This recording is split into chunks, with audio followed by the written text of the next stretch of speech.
उठते ही मैं हाथ मुंह धो के आ गई हूँ किचन में। और मैंने एक पे दूध चढ़ाया है एंड एक पे चाय। जब तक चाय बनेगी तब तक मैं बाबू के लंच के लिए आटा लगा देती हूँ। और जितनी देर आटा सेट होगा उतनी देर में हम चाय पी लेंगे। और ऐसे चाय बन रही थी तो हाथों हाथ में यहाँ पे मतलब जो एक्स्ट्रा बर्तन होते हैं उनको भी हाथों हाथ साफ कर लेती हूँ। मतलब गिलास वगैरह हो गए करके। मेरा बाबू का तो ये है कि भाई एक बार एक गिलास में पानी पी लिया तो दोबारा से उस गिलास में पानी नहीं पीना, सीधा ही सिंक में ले जाके डालना है। फिर बर्तन साफ करके मैंने बाबू के लिए पानी चढ़ा दिया था नहाने के लिए, तो मैं उसको पानी दे के आती हूँ। मतलब हस्बैंड नहलाएंगे और मैं पानी रख के आ जाती हूँ।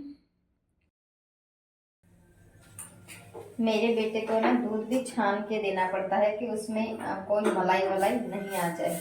और मैंने दूध निकाल के रखा था तो थोड़ा ज़्यादा ठंडा हो गया, तो ज़्यादा ठंडा होने के बाद में भी नहीं पीना, दूध ज़्यादा निकल गया है। उसमें मलाई का टुकड़ा बिल्कुल भी नहीं आना चाहिए। किचन में इतना काम फैल जाता है तो सुबह पूछो ही मत। गए थे हाँ। अब सबसे पहले तो उसको दूध पिलाऊंगी, फिर रेडी तो हो गया है एंड इसको छोड़ के आऊंगी। उसके बाद किचन का काम, फिर से किचन में आके पहले सफाई करना, फिर हमारी रोटी सब्जी। तो वाइट जूते तो थे, वाइट जूते पहना था रात से। उसने है ना, उसने बोला कि मम्मी ब्रश से ना पूरी तरफ साफ कर दो कि ऐसा लगे कि मैं नए जूते लेके आया हूँ। उसके दो थे, एक तो 12 नंबर वाले, 13 नंबर वाले। 13 नंबर वाले ही पहन जाता था और उस पर दीवार क्या क्या करता रहता था। फिर एक दिन उसने वो तोड़ दिया तो 12 करवा दिया है ना, 12 लगा। फिर वो 13 बनवाने के लिए फेविकॉल से चिपका के, रेड क्यूब से चिपका के फिर है ना अच्छे से सफाई करवा दी। फिर लगा कि वो नया लेके आया है, नहीं तो लगता ही नहीं कि वो नया लेके आया है। यार है ना, ये मेंटोस की कौन मेंटोस की क्या मेंटोस का, मेंटोस का डब्बा बड़ा सा बाल्टी। आप डेट लगाओ बेटा इसकी।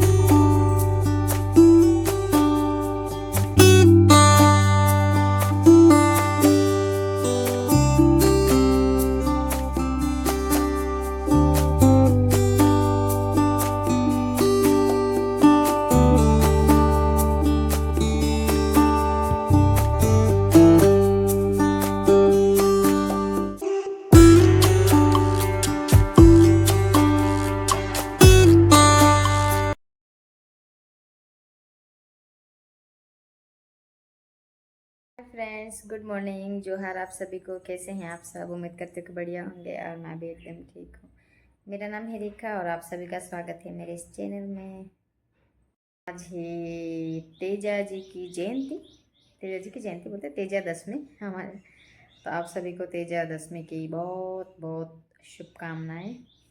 और आज पता नहीं मेरे बेटू के क्या हो गया है, मतलब सुबह उठते ही, रात को तो बहुत ज़्यादा शैतानी कर करके सोया था और सुबह उठा था उस टाइम भी ठीक था। फिर थोड़ा सा टाइम हुआ, मतलब 7-1 बजे अचानक से एक हाथ और एक पैर में इतना भयंकर वाला दर्द होने लग गया और अचानक से फिर फीवर चढ़ गई।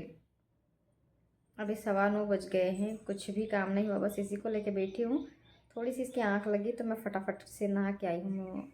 मैंने कहा किसे हॉस्पिटल लेके जाना है क्योंकि 9 बजे से पहले हॉस्पिटल भी नहीं खुलता है और इसके पापा भी आने वाले हैं।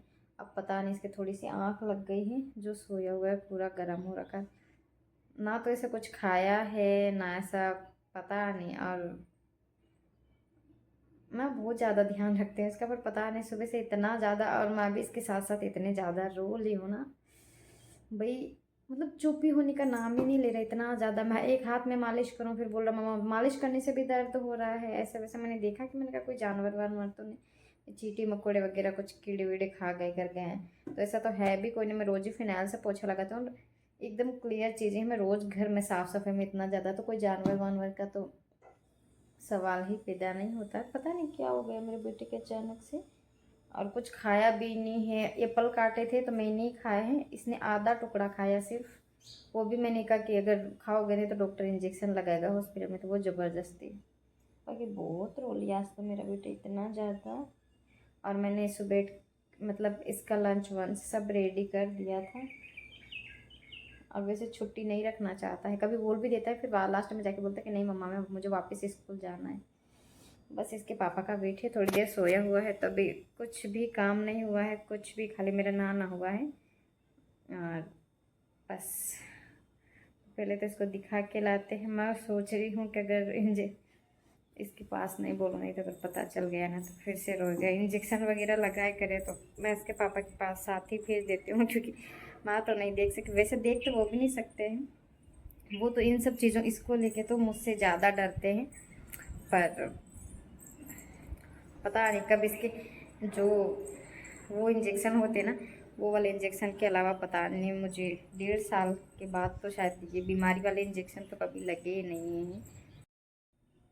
तो ठीक है, मैं बाबू को रेडी कर देती हूँ और फिर बाद में देखती हूँ। पता नहीं ये ब्लॉग कब जाएगा। और सामने दिख रहा है क्या, कैमरे में से नहीं दिख रहा, छोटा सा बाबू खेल रहा है ना, उसकी मम्मा काम कर रही है, उसको वॉकर में बिठा के।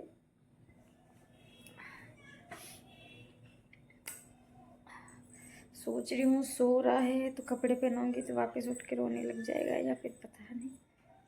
और इसके पापा भी आने वाले हैं 2-3 मिनट में। हॉस्पिटल भी खुल गया होगा, फिर ऐसे कभी 9:30 बजे तक खुलता है, कभी 9 बजे तक खुलता है।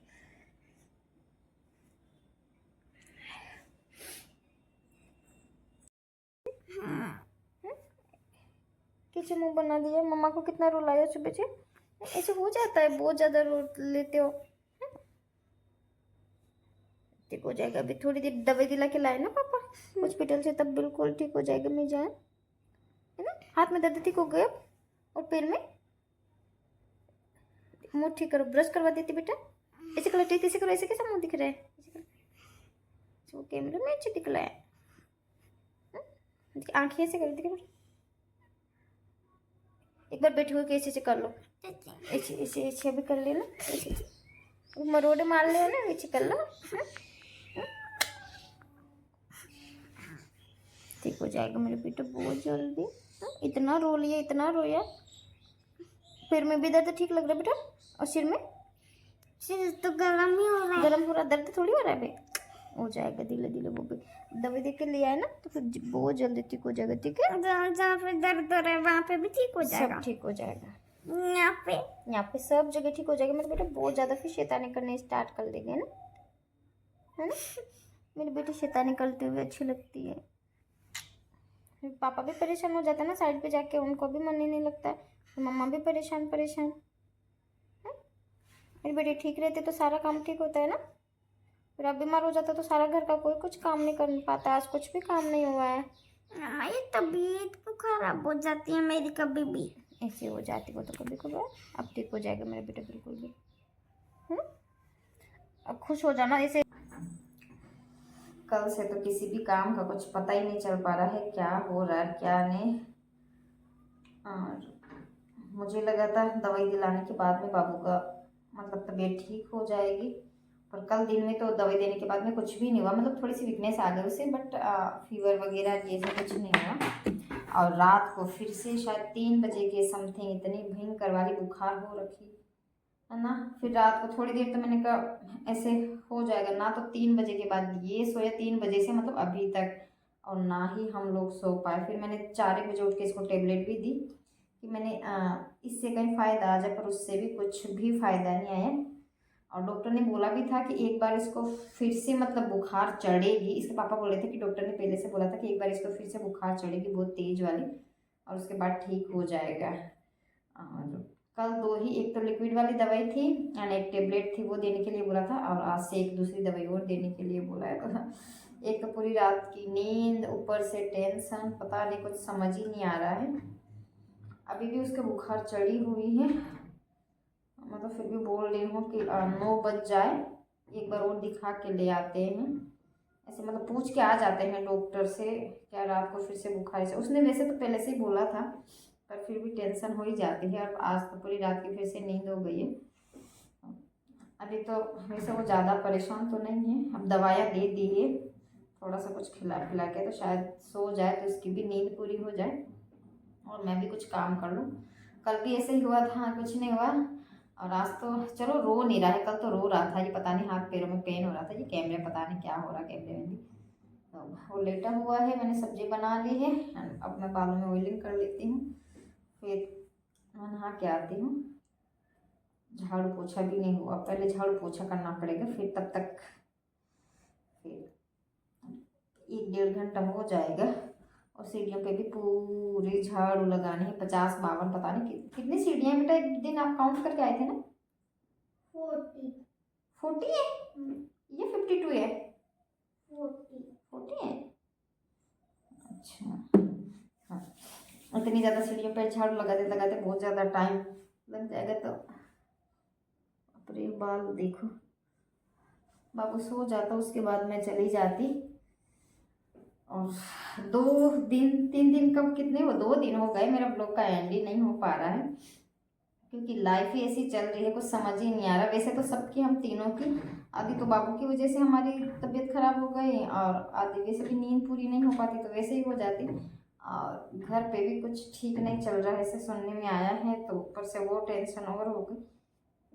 तो सब तरफ से लाइफ ऐसी उथल पुथल हो रखी है ना, कुछ भी समझ में नहीं आ रहा। बाबू की तबीयत ठीक हो जाए तो आधी प्रॉब्लम तो हमारी वैसे ही सॉल्व हो जाएगी। और वैसे तो मेरा बेटा इतना जल्दी नहीं, कई बार बुखार होती ना सॉरी तो भी खेलता रहता, पर इस बार पता नहीं क्या हो गया, ये एकदम से अचानक से हुआ और इतना ज़्यादा वो हो गया। तो मैं ब्लॉग को भी यही एंड करती हूँ, क्या है क्या नहीं इसमें, और फटाफट से काम कर लेती हूँ। ये सो जाए ना तो उसके बाद ही करूँगी, क्योंकि ऐसे तो फिर ये थोड़ा सा तबीयत भी ठीक नहीं है, एंड फिर बार बार में आवाज़ लगाता रहता है मम्मा मम्मा मम्मा, तो बस